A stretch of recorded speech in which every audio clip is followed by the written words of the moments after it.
देशाचे प्रधानमंत्री माननीय नरेंद्र मोदीजींनी महाराष्ट्राला 3 वंदे भारत ट्रेनची भेट दिली आहे।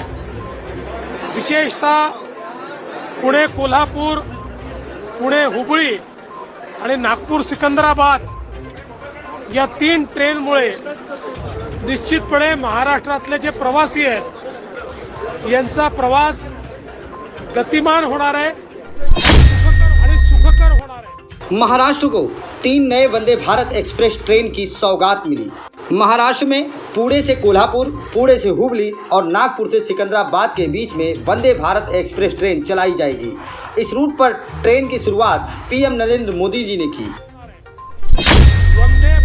वंदे भारत ट्रेन ही भारताची शान आहे, कारण भारताने स्वतः आपल्या देशात आंतरराष्ट्रीय दर्जाची ट्रेन तयार केली आहे आणि जगाच्या विकसित देशांमध्ये ज्या प्रकारे प्रवाशांना सुविधा मिळतात त्या सगळ्या सुविधा भारतीयांना या वंदे भारत ट्रेनमध्ये मिळत आहेत।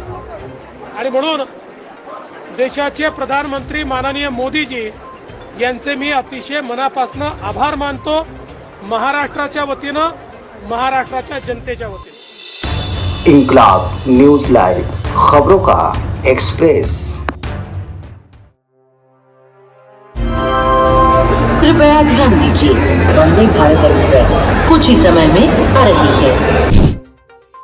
पंतप्रधान नरेंद्र मोदी यांनी हिरवा झेंडा दाखवून 3 वंदे भारत एक्सप्रेस ट्रेन महाराष्ट्राला भेट दिल्या आहेत। सध्या छत्रपती शिवाजी महाराज टर्मिनस येथून शिर्डी, सोलापूर, मडगाव, जालना, नागपूर, बिलासपूर, इंदूर, गांधीनगर, अहमदाबाद अशा एकूण 8 वंदे भारत एक्सप्रेस ट्रेन धावतात। त्यात भर पडून आजपासून पुणे ते कोल्हापूर अशी पहिली, तर पुणे ते हुबळी अशी दुसरी, तर आणि नागपूर ते सिकंदराबाद ही तिसरी अशा 3 वंदे भारत एक्सप्रेस ट्रेन सुरू केल्या आहेत। यामुळे या मार्गावरील प्रवाशांना अधिक आरामदायी व गतिमान प्रवास करता येणार आहे। या माध्यमातून राज्यातील रेल्वे प्रवाशांची एक मोठी मागणी महायुती सरकारने पूर्ण केली आहे।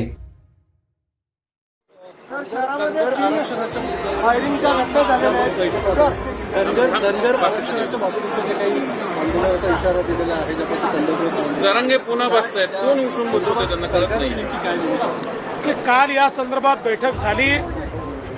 माननीय मुख्यमंत्र्यांनी धनगर समाजाच्या नेत्यांसोबत चर्चा करून अतिशय सकारात्मक रोडमॅप तयार केलेला आहे। मी काल उपराष्ट्रपतींसोबत कार्यक्रमात असल्यामुळे मी त्या बैठकीला नव्हतो, परंतु मला विश्वास आहे की माननीय मुख्यमंत्र्यांनी सकारात्मक भूमिका घेतलेली आहे आणि त्या दिशेनं आपण पुढे चाललो। सातत्याने उपोषण आंदोलन चाललंय काय कळत नाही। तुम्ही त्यांना विचारलं पाहिजे, मला विचार चुकीच्या माणसाला विचारतात। काही राजकारण आहे त्याच्या मागे? पुण्यात फायरिंगच्या घटना घडलेल्या आहेत 3 मागच्या 36 तासामध्ये।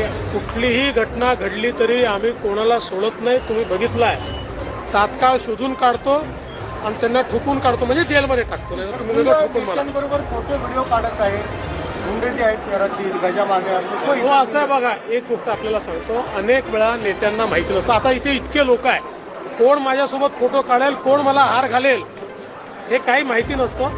माहिती असताना साधारणपणे असं होऊ नये अशी अपेक्षा।